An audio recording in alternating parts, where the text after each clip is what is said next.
26 मरे, उसके कम से कम 100 मारो। 26 या 28 बंदे यहाँ शहीद हो गए, उनके तो कम से कम 100 तो मरने चाहिए ना, उनको भी दर्द हो जाए कि क्या है ये। आतंकियों का घरों पर प्रहार, बेटियों पर भी किया वार। तो हम कश्मीरियों ने बहुत देखा है, जो हमने देखा वो शायद किसी और ने नहीं देखा। हमने वो दौर भी देखा जब 90s में मिलिटेंट्स हमारे घरों में घुसते थे, हमारी बेटियों के साथ गलत होता था। हमारी बहन दुल्हन बनकर आई, आतंकियों ने विधवा बनाई। हमारी एक बहन थी जो 7 या 10 दिन की दुल्हन थी, वहाँ से वो यहाँ एंजॉय करने के लिए आई, वो दुल्हन बन के आई, यहाँ से वो विडो होके गई। क्या हमारे लिए ये सही है? क्या नाम है? राशिदा मीर। कश्मीर के रहने वाले हैं? जी, मैं कश्मीरी हूँ। क्या कहोगे कि मैं लोगों से तो बातचीत कर रहा हूँ, उनकी दर्द को भी महसूस कर रहा हूँ कि कितनी बेरहमी से उन्होंने लोगों को वहाँ पे मारा। लोग वहाँ पे घूमने आए थे, आपके मेहमान थे, टूरिस्ट थे, कश्मीर में घूमने आए थे। कईयों की शादी, अभी नई नई शादी हुई थी वहाँ पर, वो शादी को एंजॉय करने यहाँ पे आए थे, लेकिन उनको ये नहीं मालूम था कि यहाँ पे कश्मीर आने के बाद आतंकवादी उन पे हमला कर देंगे, खास करके मजहब को देख के हमला कर देंगे। तो इसके बारे में क्या कहना चाहोगे? As a woman, as a महिला क्या कहना चाहोगे? देखिए, हमें हो गए 40 साल इस चीज़ को देखते देखते, सहते सहते। तो मैं मुस्लिम हूँ, मुस्लिम घराने से हूँ, कश्मीरी हूँ। तो हम कश्मीरियों ने बहुत देखा है, जो हमने देखा वो शायद किसी और ने नहीं देखा। हमने वो दौर भी देखा जब 90s में मिलिटेंट्स हमारे घरों में घुसते थे, हमारी बेटियों के साथ गलत होता था। मैं अपनी बात कहूँगी, मैं कॉलेज जाती थी, मुझे बुर्का लगाना पड़ता था जब ये मिलिटेंट से ये यहाँ दहशतगर्दी उठी। तो दहशत गर्दाना माहौल था, हम दहशत गर्दाना माहौल में ही पले। हम लड़कियों को वो बोलते थे कि तालीम हासिल नहीं करना चाहिए, बट हमारे माँ बाप पढ़े लिखे थे, उनको पता था तालीम किस चीज़ का नाम है। तो हम बुर्का लगा के कॉलेज जाते थे, हमने वो दौर भी देखा। तो हमने 3 जनरेशन्स खोई, 40 साल हो गया अब इसको, हमने 3 जनरेशन्स खोई। एक रौनक सी होती थी 90s से पहले, हमारे कश्मीरी पंडित्स, वो एक रौनक सी होती थी। मैं उनके घरों में पली हूँ, आपको यकीन आएगा, मैं कश्मीरी पंडित्स के घरों में पली हूँ। मेरी टीचर हुआ करती थी कश्मीरी पंडित लेडी, और वो मुझे अपनी बच्ची की तरह रखती थी। तो जब वो यहाँ से भागे, तो जब इनको निकाला गया, दहशतगर्दों ने यहाँ से निकाला, तो मैं अक्सर अपने माँ बाप से सवाल करती थी, वो गए कहाँ, वो गए कहाँ, वो गए कहाँ। जब हम भी बड़े हो गए तो हमें भी पता चला, कॉलेज लाइफ में थे, हमें पता चला कि ये क्या है, ये दहशतगर्दाना माहौल पाकिस्तान करवा रहा है क्या मसला। बट अब मैं ये कहना चाहती हूँ, इतने हमने जनरेशन्स खोए, अब और सही नहीं और ज़्यादा नहीं, अब हम में हिम्मत इतनी नहीं रही, अब हमने कमर कस ली है। हमारे जो प्राइम मिनिस्टर ऑफ इंडिया है मोदी जी हमारे, जिन्होंने 2019 5 अगस्त 2019 में ये जो है 370 ख़त्म किया।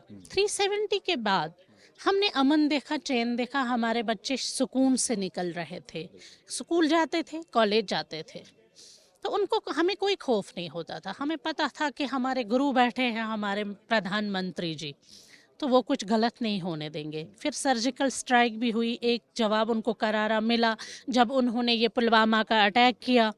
तो उसके बाद में, तब से हमें ये मतलब ना जहन में भी नहीं था कि ये कल का वाक़ा हुआ। आपने सही बोला कि हमारी एक बहन थी जो 7 या 10 दिन की दुल्हन थी, वहाँ से वो यहाँ एंजॉय करने के लिए आई, वो दुल्हन बन के आई, यहाँ से वो विडो होके गई। क्या हमारे लिए ये सही है? और कश्मीरी एक मेहमान नवाजी में माना जाता है। हमारे वो मेहमान थे, हमारे वो लखते जिगर थे, हमारे वो मेहमान ही नहीं बल्कि लगते जिगर जैसे थे।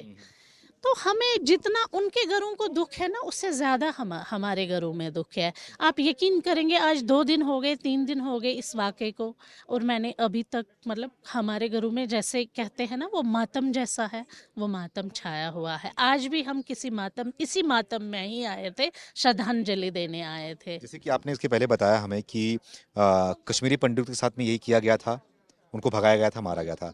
अब खास करके हिंदुओं को टारगेट किया क्योंकि वो बोल रहे थे कि आप का नाम क्या है, वो जाति धर्म देख रहे, जाति नहीं देख रहे, धर्म देख रहे थे, वो कलमा पढ़वा रहे थे। तो क्या इसमें हिंदुओं को टारगेट करके मारा गया है? जैसे कश्मीरी पंडित को यहाँ से कश्मीर से मार के भगाया गया था और यहाँ पे माहौल सब कुछ सही हो रहा था, कश्मीरी पंडित फिर से विस्थापित हो रहे थे, तो उसी माहौल को, उसी को दोबारा से रिक्रिएट करने की कोशिश की गई क्या? देखिए, दहशतगर्द का पहले मैं बताऊं, उसका कोई मजहब नहीं होता। इस्लाम धर्म को ये बदनाम कर रहे हैं मैम पाकिस्तान। जब वो मारे जाते हैं तो यहाँ पे उनका जनाजा भी निकलता है कश्मीर के। मैं सही सुनिए ना, मैं यही बात आपको बोलने वाली हूँ।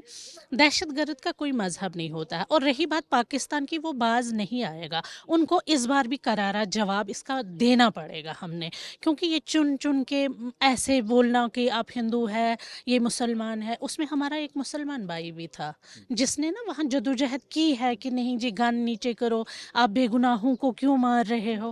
तो अभी भी इंसानियत यहाँ जिंदा है, कश्मीरियत यहाँ जिंदा है। तो इस कश्मीरियत को दाग लगाने वो पाकिस्तान आ रहा है, उसको करारा जवाब देने का टाइम आ गया है। तो इंशाल्लाह हमारे मोदी जी बैठे हैं, हमें पूरा यकीन है। तो ईंट का जवाब पत्थर से वो ज़रूर देंगे, गोली का जवाब गोले से होना गोली से ही होना चाहिए। बिल्कुल। हमारे अगर 26 या 28 बंदे यहाँ शहीद हो गए, उनके तो कम से कम 100 तो मरने चाहिए ना। उनको भी दर्द हो जाए कि क्या है ये, उनको भी दर्द लगे कि एक की मौत जब होती है तो क्या होता है। जख्म जब लगता है, कहते हैं ना, मतलब जब जिस्म में किसी भी जगह जख्म लगता है तो दर्द हर पूरे शरीर में होती है। वही हमारा शरीर है हमारा, चाहे वो हिंदू भाई हो चाहे मुसलमान भाई हो। हम हिंदुस्तान में रहते हैं, हम हिंदुओं के साथ साथ रहते हैं। हम हिंदुओं से अलग तो सवाल ही नहीं है। वो हमारे भाई थे, भाई है, भाई रहेंगे। वही बात उनको रास नहीं आ रही। वही बात उनको रास नहीं आ रही, उसी के लिए वो कर रहे हैं। अमन चैन को ख़त्म करना चाहते हैं, यहाँ टूरिज्म को ख़त्म करना चाहते हैं।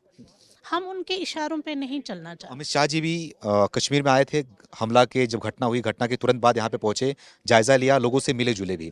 तो क्या लग रहा है कि जो जवाब आप, जिस जवाब की आप बात कर रहे हो, तो वो जवाब क्या लग रहा है कि हमला करके पाकिस्तान पे पूरी तरीके से पाकिस्तान को उसकी कमर को तोड़ देनी चाहिए क्या? आतंकवाद की कमर को तोड़ देनी चाहिए इस पर? जैसे सर्जिकल स्ट्राइक पहले हुई, हाँ।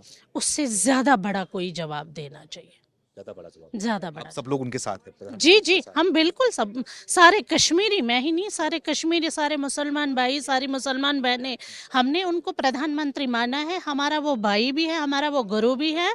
तो हम उनको सल्यूट करते हैं। वो हमारे हिंदुस्तान के प्राइम मिनिस्टर है। तो मैं वसूख से कहती हूँ, वो ईंट का जवाब पत्थर से देंगे, देंगे तो ज़रूर देंगे वो। धन्यवाद बात करने के लिए। Thank you. We want justice. सारे जहां से अच्छा हिंदुस्तान हमारा, सारे जहां से अच्छा हिंदुस्तान हमारा। हम बुलबुले हैं इसकी, ये गुलसिता हमारा। हम बुलबुले हैं इसकी, ये गुलसिता हमारा। हमारे अभी इधर जमा होने का मकसद, जो हमने अभी ये जेंटल मार्च किया है, हमारे यहाँ जमा होने का मकसद, जो आज पहलगाम में टेरर अटैक हुआ है, हम पूरे पहलगाम की तरफ से इसकी पुरजोर मजम्मत करते हैं। जिसने भी ये बुज़दिलाना हमला किया है, हम पहलगाम के बाशिंदे, पहले हम हिंदुस्तान के बाशिंदे हैं, उसके बाद हम कश्मीरी है। हम उसकी तरफ से, अपने पहलगाम के अवाम की तरफ से इस बुज़दिलाना हमले का पुरजोर मजम्मत करते हैं।